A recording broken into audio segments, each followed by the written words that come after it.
बच्चों, अब तक हमने देखा कि जब कोई उपभोक्ता वस्तु की किसी एक इकाई का उपभोग करता है तो उपभोक्ता संतुलन का बिंदु किस प्रकार ज्ञात किया जाता है। साथ ही हमने यह भी देखा कि जब वह एक से अधिक यानी कि दो वस्तुओं का उपभोग करता है तो उपभोक्ता संतुलन यानी कि उपभोक्ता संतुष्टि उसे किस बिंदु पर प्राप्त होती है। लेकिन दैनिक जीवन में ऐसा नहीं होता।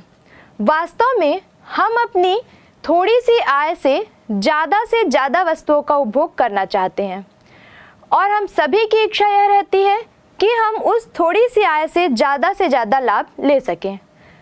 तो उस दशा में जबकि एक उपभोक्ता बहुत सी वस्तुओं का उपभोग करता है तो उपभोक्ता संतुष्टि का बिंदु कौन सा होता है, यानी कि उपभोक्ता संतुलन किस अवस्था में मिलता है। अब यहाँ पे भी दो दशाएं होती है।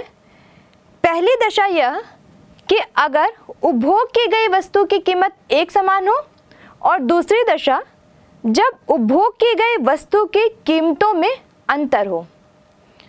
तो पहली दशा में जब कोई उपभोक्ता बहुत सी वस्तुओं का उपभोग करता है लेकिन उनकी कीमत समान रहती है तो बहुत ही आसानी से उपभोक्ता संतुलन ज्ञात किया जा सकता है।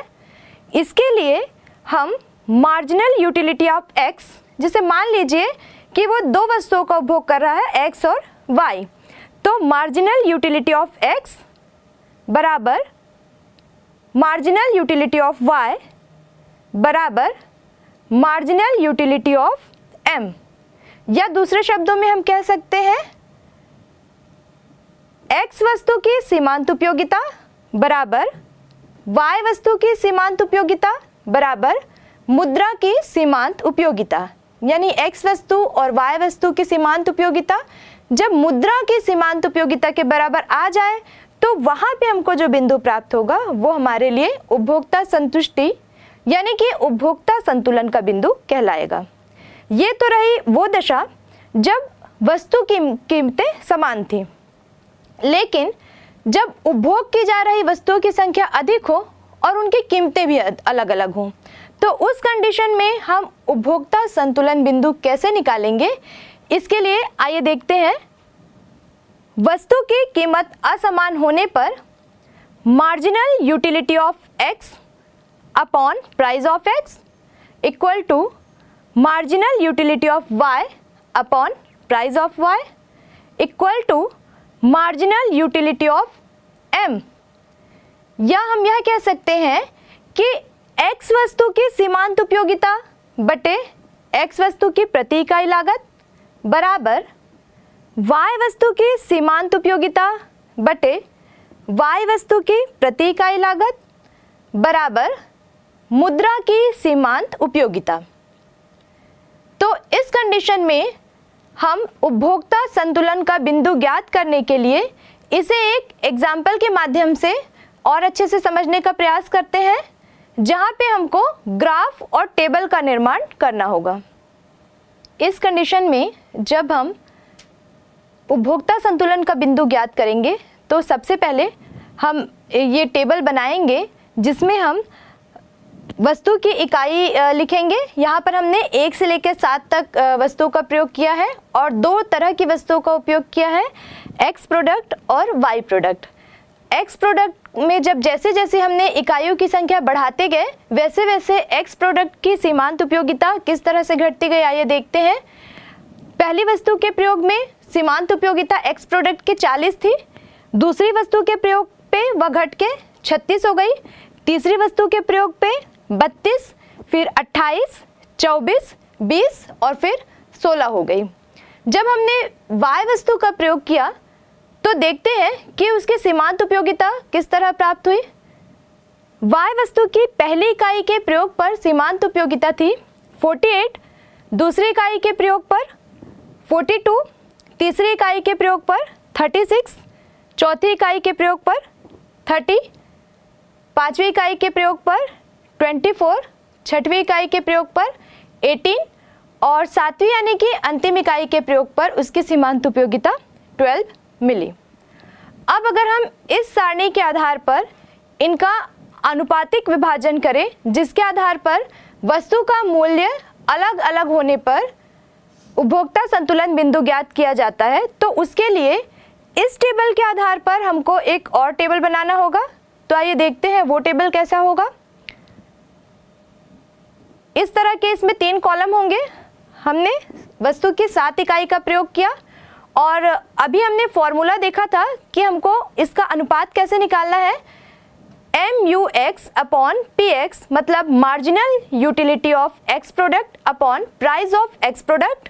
तो X प्रोडक्ट के लिए जब हम निकालेंगे इनका अनुपात तो ये हो जाएगा, क्योंकि हमने यहाँ पे देखा है कि वस्तु का मूल्य जो है वो X प्रोडक्ट के लिए 2 रुपये है और Y प्रोडक्ट के लिए 3 रुपये है। यहाँ पे वस्तु के मूल्यों में भिन्नता है। तो X प्रोडक्ट के लिए जब हम इसका अनुपात निकालेंगे, यानी marginal utility of X divided by price of X करेंगे, तो हमको यहाँ पे प्रत्येक स्थिति में 2 से भाग देना होगा, क्योंकि X वस्तु की जो कीमत है वो 2 रुपये प्रति इकाई है। तो पुराने टेबल के अनुसार जब हम इसमें भाग देंगे तो 40/2 इक्वल टू 20, और जब हम सबको 2 से भाग देते जाएंगे तो 18, 16, 14, 12, 8, 10 और 8 हमको प्राप्त होगा। बिल्कुल इसी तरह हम Y वस्तु के लिए भी, क्योंकि Y वस्तु की कीमत 3 रुपये प्रति इकाई है, तो Y वस्तु में जो हमको मार्जिनल यूटिलिटी मिली है उसमें भी हम सेम फॉर्मूला लगाएंगे, marginal utility of Y product upon price of Y product. तो प्राइस सीमांत उपयोगिता जो है Y प्रोडक्ट की वो है 48, 42, 36। इन सभी को हम 3 से डिवाइड करते जाएंगे तो कुछ इस तरह से आंकड़े हमको मिलेंगे, 16, 14, 12, 10, 8, 6 और 4।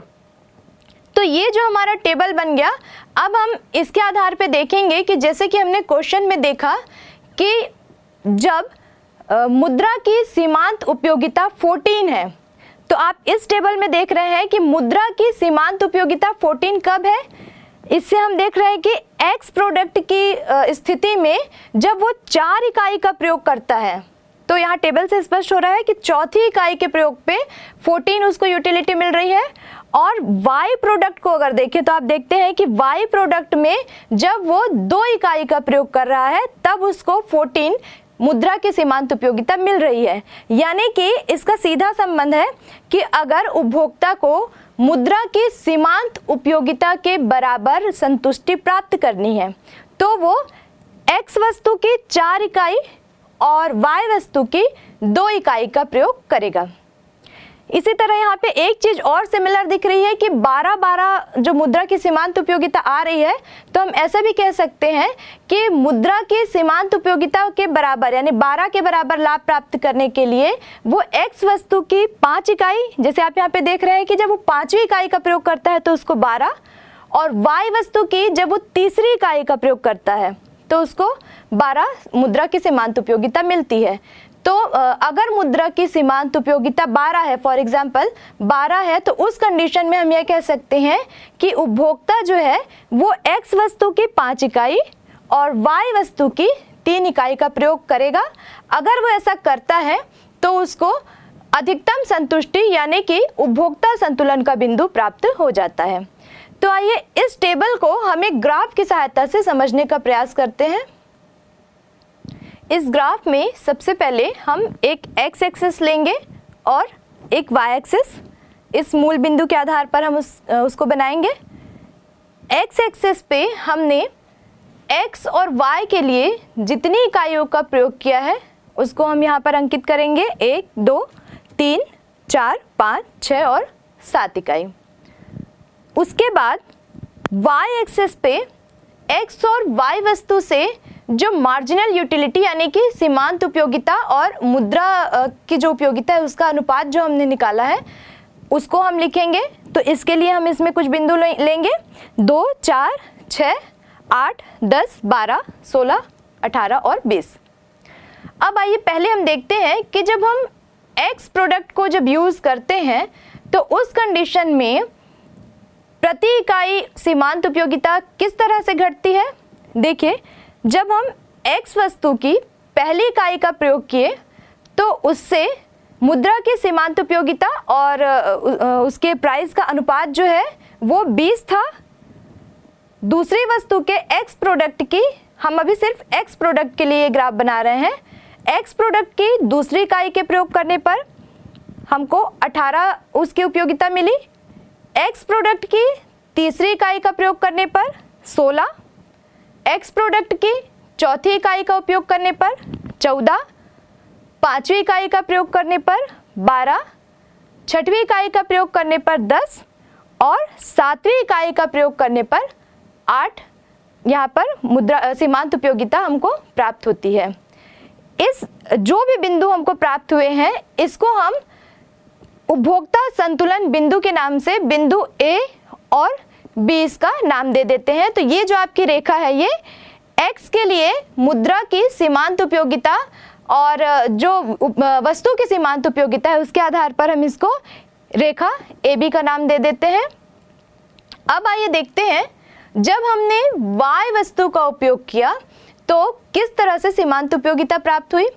y वस्तु के पहली इकाई के प्रयोग पर 16 के बराबर, दूसरी इकाई के प्रयोग पर 14, तीसरी इकाई के प्रयोग पर 12, चौथी इकाई के प्रयोग पर 10, पांचवी इकाई के प्रयोग पर 8, छठवीं इकाई के प्रयोग पर 6 और सातवीं यानी कि अंतिम इकाई के उपयोग पर 4 सीमांत उपयोगिता प्राप्त हुई। अब ये जो रेखा बनती है इन बिंदुओं के आधार पर जो हमने y प्रोडक्ट के लिए यूज किया, इन बिंदुओं के आधार पर जो ये रेखा बनती है उसको हम CD रेखा का नाम दे देते हैं।